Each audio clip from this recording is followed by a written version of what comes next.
They found it drifting in the dark. A survey vessel, running a routine sweep through an unremarkable system, detected a pulse, soft, rhythmic, almost like a heartbeat. At first, they thought it was a malfunction. Instruments flickered, timestamps repeated, and the crew felt a strange pressure behind their eyes, as if the void itself were leaning closer. Then they saw it, a crystal, suspended in the gravity well of a dead planetoid, glowing with a pale, shifting light. When they brought it aboard, the ship changed. Clocks drifted. Voices echoed a half-second too late.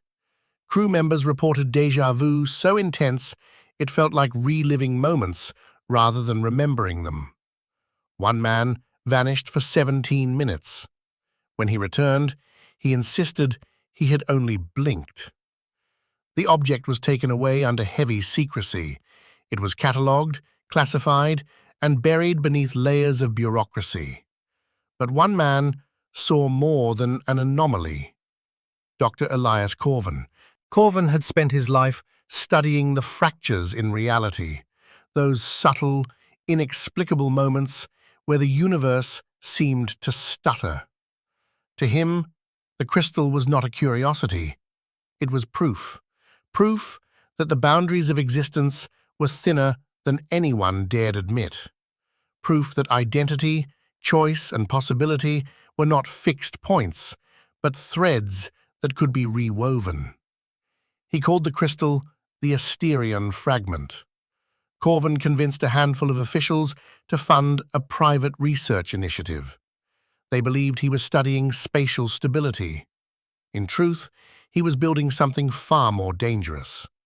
A chamber designed to interact with the fragment's strange resonance. A place where a human being could step outside the rigid path of their own history and re-enter the world from a different angle. He named the facility Project Asteria.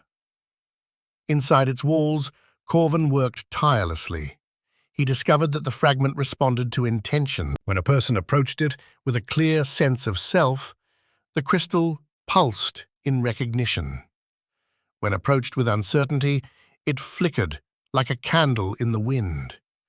It was as if the fragment could sense the shape of a person's identity and reshape the world around that understanding. Corvin's notes grew increasingly erratic. He wrote of anchoring points, of identity coherence, of the possibility of beginning again. He believed the fragment could rewrite a person's origin, placing them anywhere in the world as though they had always belonged there. Not teleportation, not illusion, something deeper, a realignment of reality itself. Then came the night everything changed. Corvin initiated an unauthorized experiment. Alone in the chamber, he activated the fragment at full resonance. The facility's alarms screamed. Containment fields buckled. Light poured from the crystal, white, blue, blinding. Witnesses later described hearing Corvin's voice over the intercom, shouting that he could see it all, that the universe was threads waiting to be pulled. And then he was gone. No body, no trace. Only the fragment remained, humming softly in the silence. The project was sealed, the facility abandoned. Corvin's research was locked away, his name scrubbed from official records. The world moved on. But the fragment did not sleep. Years later, without warning, the facility stirred. Lights flickered on, systems rebooted. The chamber warmed as if expecting someone. The fragment glowed with a steady, patient pulse, like a beacon calling out across the fabric of existence. And someone answered.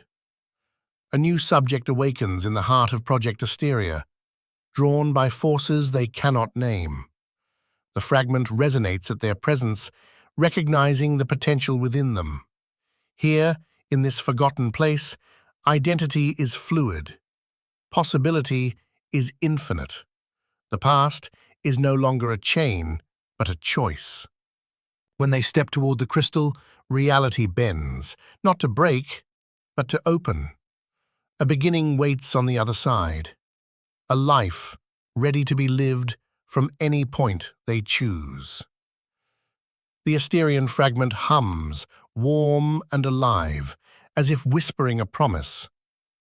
You may start again.